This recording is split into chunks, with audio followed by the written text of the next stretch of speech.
Baik, Assalamualaikum warahmatullahi wabarakatuh. Selamat siang Bapak Kendit Mahbudi, SPD MFIS, dan Ibu Zeti Finali, SPD MPD, dosen pengampu mata kuliah PTI, dan teman-teman yang berbahagia. Pertama-tama, marilah kita panjatkan puji syukur kepada Tuhan Yang Maha Esa karena telah memberikan rahmat, kesehatan, dan keselamatan sehingga kita dapat berkumpul di Zoom meeting secara daring ini. Adapun topik yang akan penyaji bahas kali ini adalah definisi, bentuk, dan undang-undang plagiarisme.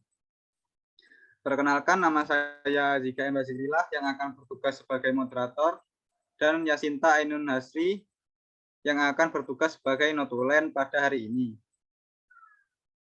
Next.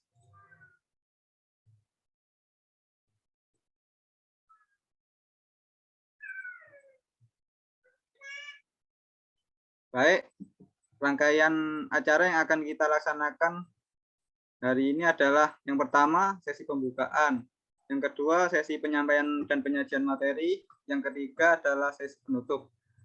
Baik teman-teman, berhubung sesi pembukaan sudah kita laksanakan, maka selanjutnya adalah penyampaian dan penyajian materi. Saya persilakan untuk Saudara Yesi untuk membacakan materinya.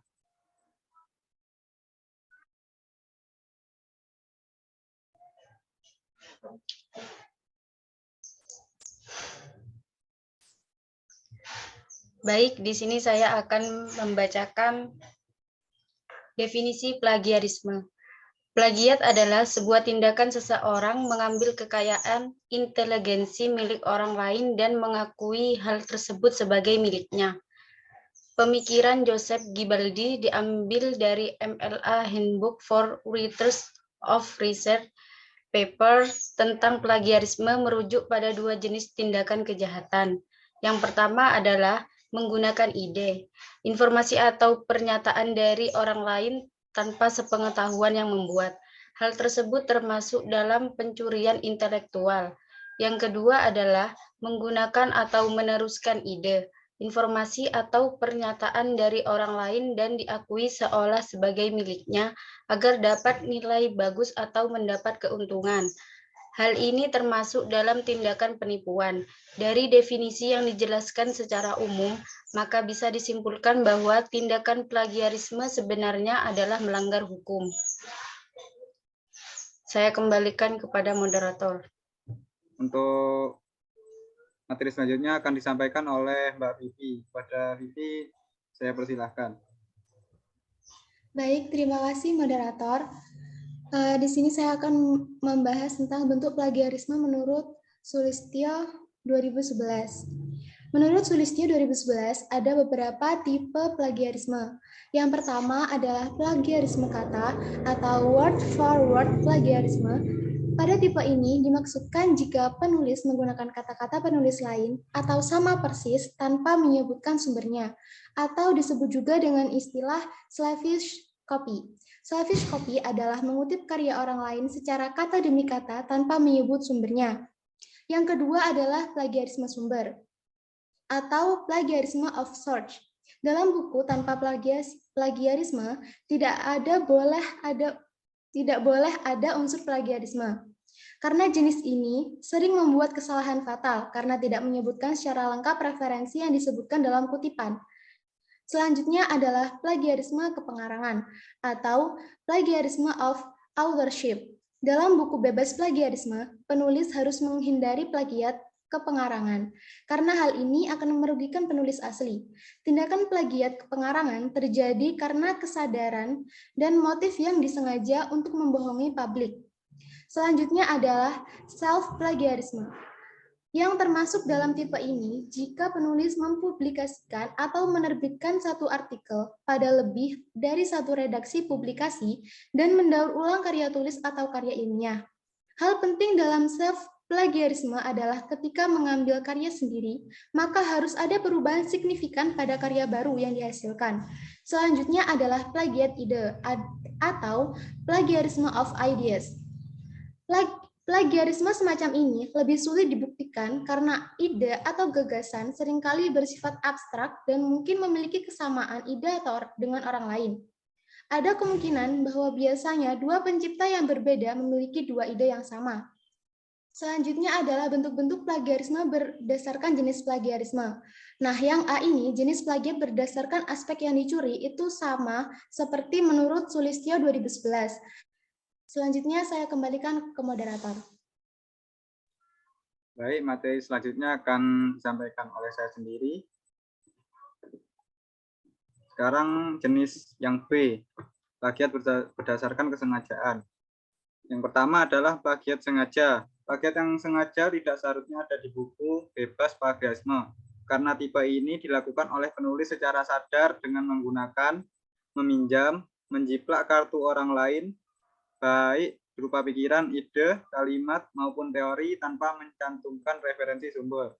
Kemudian yang kedua adalah plagiat tidak sengaja. Penulis jenis ini sering kekurangan pengetahuan dan pemahaman kutipan. Oleh karena itu, ketika menulis buku yang bebas plagiarisme, penulis harus benar-benar memahami pengetahuan tentang cara mengutip yang baik dan benar.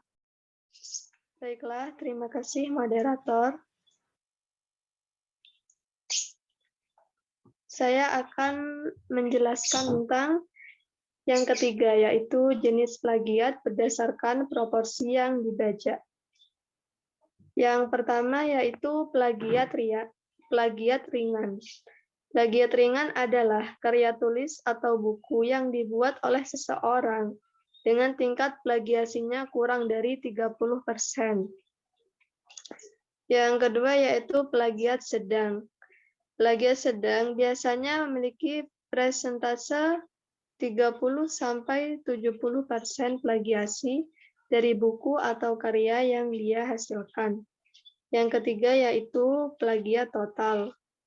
Plagiat total adalah jenis plagiat yang memiliki persentase lebih dari 70%.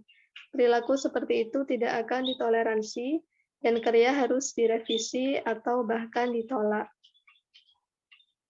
Baik, materi selanjutnya akan disampaikan oleh Saudara John.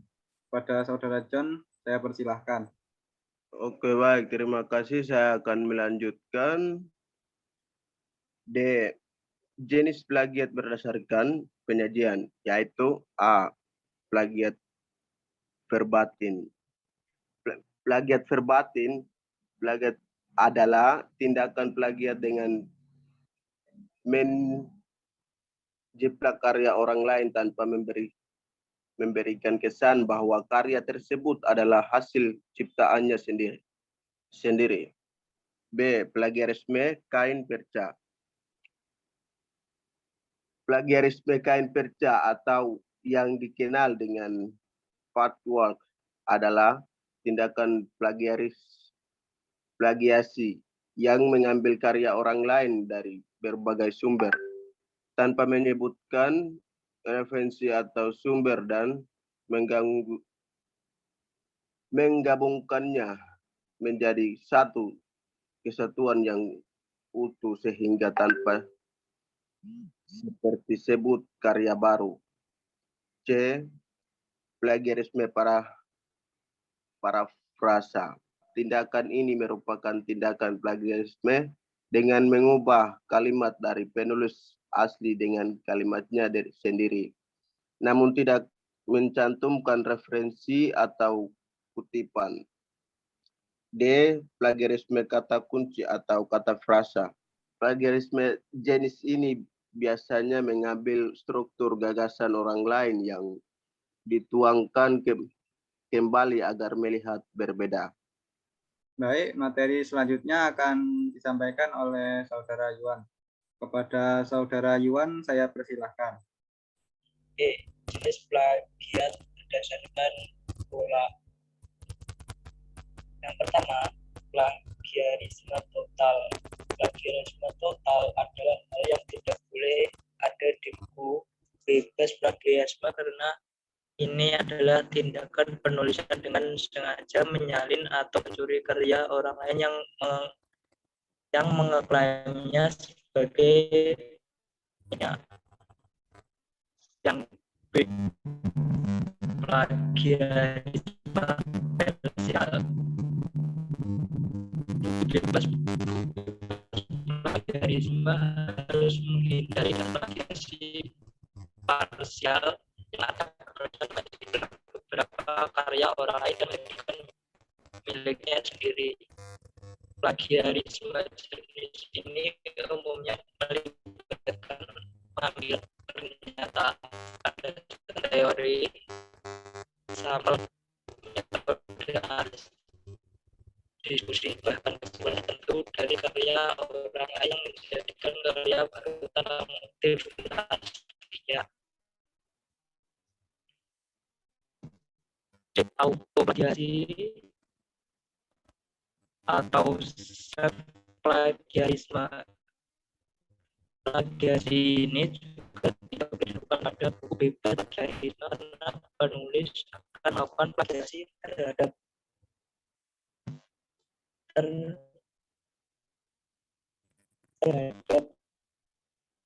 karya sendiri, baik sebagai maksudnya saat penulisan sudah pernah menulis artikel atau suatu karya selalu mengcopy paste karyanya menjadi suatu karya tanpa menyebutkan sumbernya. Yang di plagiarisme antar bahasa. Plagiarisme jenis ini juga dilakukan pada buku bebas plagiarisme. Penulisan akan menerjemahkan suatu karya tulis atau buku berbahasa asing ke bahasa Indonesia. Namun sayangnya tulisan jadi hasil terjemahan seperti karya baru tanpa menyebutkan sumbernya. Saya berikan ke moderator. Baik, materi selanjutnya akan disampaikan oleh Saudara Beta. Kepada Saudara Beta, saya persilahkan. Selanjutnya saya akan menjelaskan tentang Undang-Undang Plagiarisme. Yang pertama, Undang-Undang Nomor 28 Tahun 2014 tentang Hak Cipta. Sebagaimana diatur dalam Pasal 44 Ayat 1 yang merumuskan secara negatif dengan menentukan penggunaan, pengambilan, penggandaan, dan atau pengubahan suatu ciptaan atau produk hak terkait secara keseluruhan atau sebagian yang substansial tidak dianggap sebagai pelanggaran hak.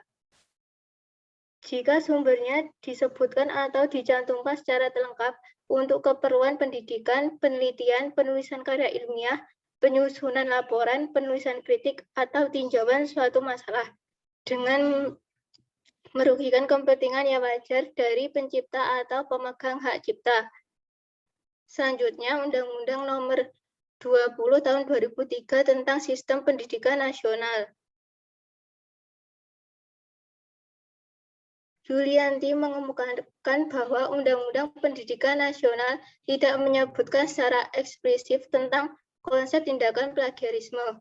Akan tetapi, undang-undang ini memberikan kewenangan pada institusi pendidikan tinggi untuk memberikan gelar akademik pada peserta didik yang memenuhi persyaratan yang telah ditetapkan. Selain itu, institusi pendidikan tinggi juga diberikan kewenangan untuk mencabut dan membatalkan gelar yang telah diberikan jika terbukti pada tindakan plagiarisme.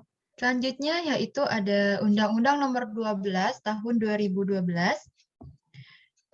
Undang-Undang Nomor 12 Tahun 2012 itu tentang pendidikan tinggi, perguruan tinggi dituntut sebagai institusi yang bertanggung jawab untuk mengawasi dan menanggulangi terjadinya plagiarisme di lingkungan perguruan tinggi.